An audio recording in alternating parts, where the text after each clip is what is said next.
Okay, so this is a new series of talks, and we're going to use a quote from the brilliant, inventive, and creative mind of Thomas Edison. And I will most likely say this every week so that it really sinks into our minds and our hearts. If we did all things that we are capable of doing, we would literally astound ourselves. I want to make this statement personal, so it will be. If I did all the things that I am capable of, I would literally astound myself. Say that after me, please. If I did all the things I am capable of doing, I would literally astound myself. So we're going to be saying that every week until we embed it in ourselves to know how brilliant we truly are. We are brilliant lights. So, would you astound yourself by doing all that you are capable of doing? Would you? It sounds really good, right? I want us to be astonished, literally astonished, by the power that lies within each and every one of us, the infinite potential that is at the core of our being. All of us, no one left out. And it enables us to do things that we didn't even know what we were capable of doing. Each and every one. Said another way, the focus is going to be on the power that we have at our fingertips to succeed. And how would we define succeeding? Perhaps you would define it as a purpose-filled life, vocation, soul-satisfying relationships, dynamic, vibrant, radiant health, a deep, abiding sense of your oneness with the infinite, with all that is, universal consciousness. Or walking around in a state of peace and grace. That might be what success means to you. How about all of the above and more, so much more? However you define success, this is the time to astound yourself by recognizing and aligning with your inner creative power. To be and do all those things. In his book, Creative Mind and Success, Ernest Holmes writes, if we are made in the spiritual image and the likeness of God, then our mind must be made of God's mind. And we must have the same power in our individual lives that God has in the universal. If all things were created by the mind of God, and our mind is part of that mind, then we are able, by thinking, to set in motion a power that creates. Or, of course, this is still Holmes, we do not create that power. Neither do we coerce it. It is ours to use, either rightly or wrongly. So what is the right use of power? What does that produce? Love, happiness, abundance, health, success, everything we articulated about. And the wrong use of it doesn't. It just doesn't. Then we get to choose how we want to live our lives. We get to choose that. So this month we are going to focus on the spiritual concept that we are one with the power of the universe. We are one with it. We're not separate. We are as God, which is universal consciousness. And we can create. And we can create the most successful lives that feel so fulfilling and joyful. And we want to put in practice some tools that will help us create this kind of being, of experience. And these are from a book called Success Principles, How to Get Where You Are to Where You Want by Jack Canfield. He's the chicken soup book guy, so you might have heard of him. Before we get started, I need to give you a heads up that there are 64 successful principles. So I don't think in 4 weeks we're going to cover all 64. We won't cover all 64, so we'll cover a couple every week. The ones that I felt resonated with me. So today we're going to lay the foundation for success by exploring 2 fundamental principles. In fact, the first 2 of the 64.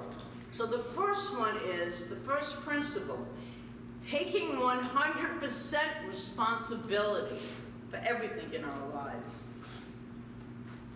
No way around that, taking responsibility. According to Canfield, this principle one, the foundation on which all the rest are based, taking that responsibility. So what does that actually mean, to take responsibility for our lives?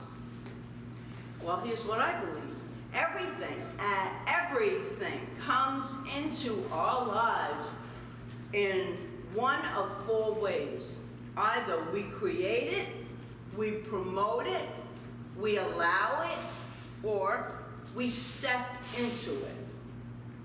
Stepping into it means that we don't see. We just don't see any way that we had anything to do with bringing it into our lives. But it's there. Like I said, stuff happens. Life happens. We have a formula to take care of that. We're still responsible, however, for how we respond to what is going on in our world, in our lives. So we step into it, and how we respond makes all the difference. All the difference. One of the greatest ways to take responsibility is to use this formula that Canfield wrote about. E, this is a formula, E for event, R for response, and O for outcome. Okay? E, R, O. So, if you don't like the outcome you are currently getting, there are 2 basic choices that you can make. So the first one would be, you can blame the event, blame the person, blame, be that victim, and blame everything. In other words, you can blame the economy, you can blame the weather, you can blame the lack of money, the government, the present government, the former government, whatever you want to blame, there's always something that we can find to blame. And all of those conditions do actually exist. I'm not saying they don't, but they're conditions. They're not the truth of who you are. And they may be things that we have no control over. And we just stepped into them. But they are not the deciding factors of success. And if they were, no one would ever succeed. They wouldn't. The first choice then is not the response of the person who astounds him or herself, but what he or she can do. And the second one most definitely is. So you change your responses to the event. So you got R-E, and then you change the outcome. Only we can change the outcomes in our lives. You can change your thinking, change your communication, change the picture that you hold in your head, change your behavior, and change your life. What do you have to lose if it was never working for you the other way? So change can feel uncomfortable, but is usually propelling us forward. So remember the formula. E plus R equals O. That's your formula. It's the basis for success. And it's the first thing you must do to see beyond any condition. Principle 2, be clear why you are here. The second principle is important. After taking 100% responsibility for your life, it is the second one that we will explore today that will get us in touch with why we are here and what we're here to do. And I know a lot of people, they struggle with that one. What is my purpose? Why am I here on earth? Well, I'm going to answer it today. That'll be your Mother's Day gift. I'm going to answer that today. We've probably all heard this famous quote from Marianne Williamson. You are a child of God. Your playing small does not serve the world. There's nothing enlightened about shrinking so that others won't feel insecure. You were born to manifest the glory of God that is within you. And Jack Canfield writes this: with a purpose, everything in life seems to fall into place. To be on purpose means you're doing what you love to do, doing what you're good at, he says, and accomplishing what's important to you. And when you're truly on purpose, the people, resources, opportunities you need naturally gravitate toward you. The world benefits too, because when you act in alignment with your true purpose, all of your actions automatically serve others. Really good book. You have a purpose. You have a purpose within you. There's a purpose, and this purpose will not leave you until it is fulfilled. It will never leave you. In fact, it won't let you rest until you discover it. You might postpone its fulfillment for years, as many of us might have done, but because God implanted the purpose in the center of your being, it cannot be erased. It cannot be lost. And we might even forget what it is, but it's always present within us, always. And we can pretend it isn't there, yet because this divine energy put it there, it can't be erased. We cannot lose it. So what is this purpose?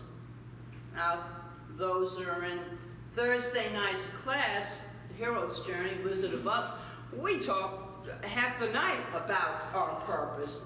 And each person went around the room and each person stated what they felt their purpose was.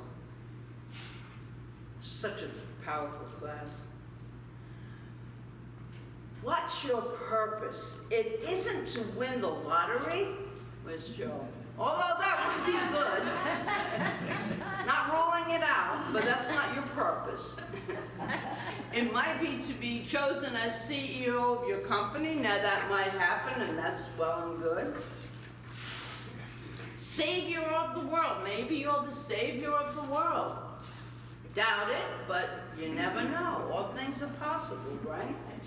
Your purpose is to awaken to who and what you really and truly are.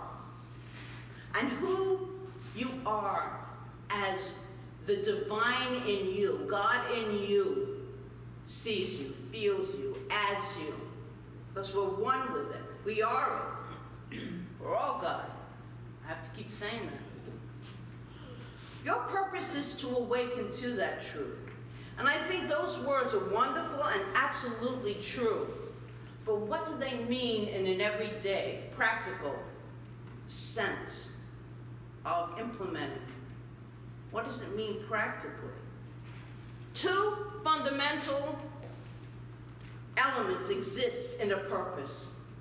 to be awakened to who you are and what we are in and who and what God is in you. Joy and service, truly. Joy, this is your purpose. Joy and service. What brings you joy? What really brings you joy in life? It's time to start thinking in those terms instead of the, oh, ain't it awful terms. Because that's what you'll get more of. But if you think in joyful terms, you'll get more joy. It's the way the universe is set up. It's the way it is. And there is a very powerful and extremely simple exercise in Jack Canfield's book, Success Principles.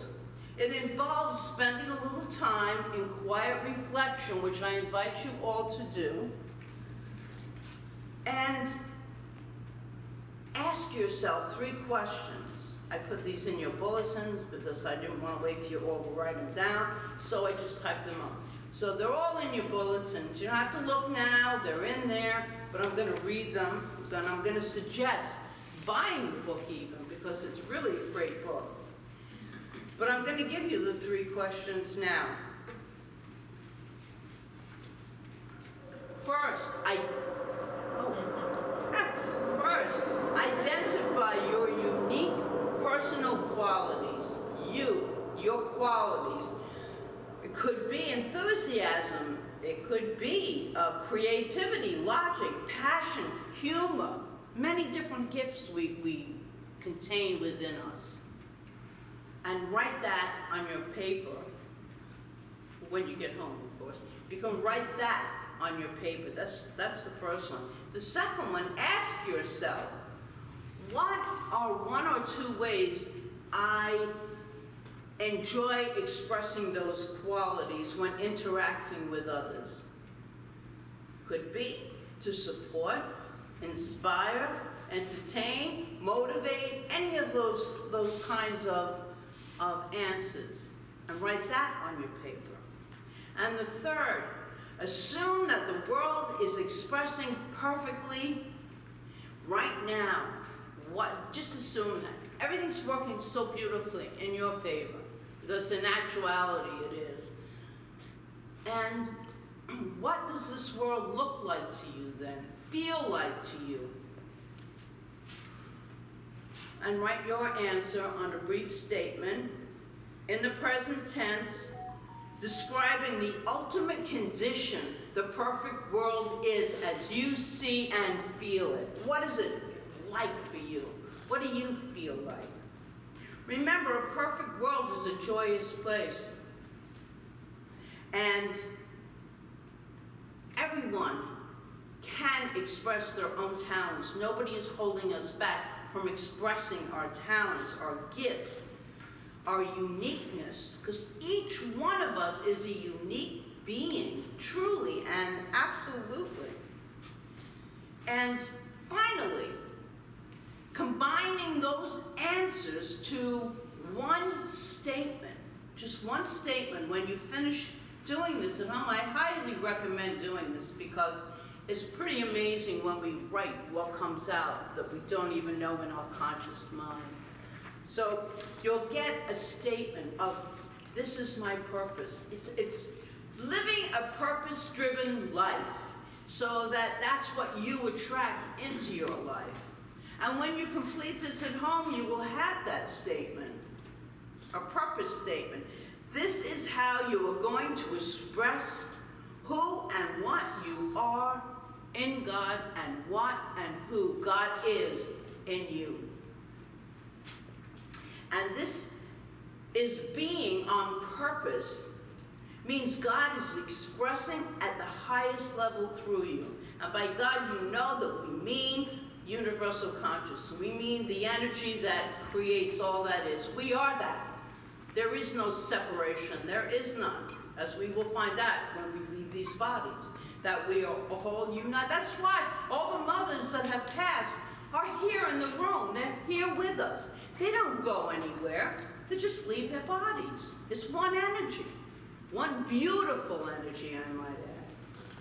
So those are the first two ideas for achieving the success that you were meant to achieve.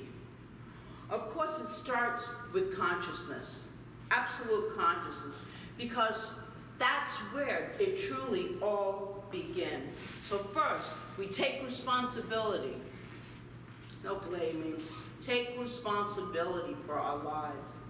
Get clear on why you are here. To be a joyous expression of the divine. To live in service to yourself and to others. You can't give away what you don't have. So these two ideas lay the foundation for all the other principles to follow this month. And some will explain them, of course, at different times. We'll be here all day. So I encourage us this week to look at the E, event, plus our response equals the O, the outcome. That's our formula to remember. Remember that we only have control on the R. That's what we have control on. We don't have control on, oh, this happened. It's there. And the outcome will be based on our response.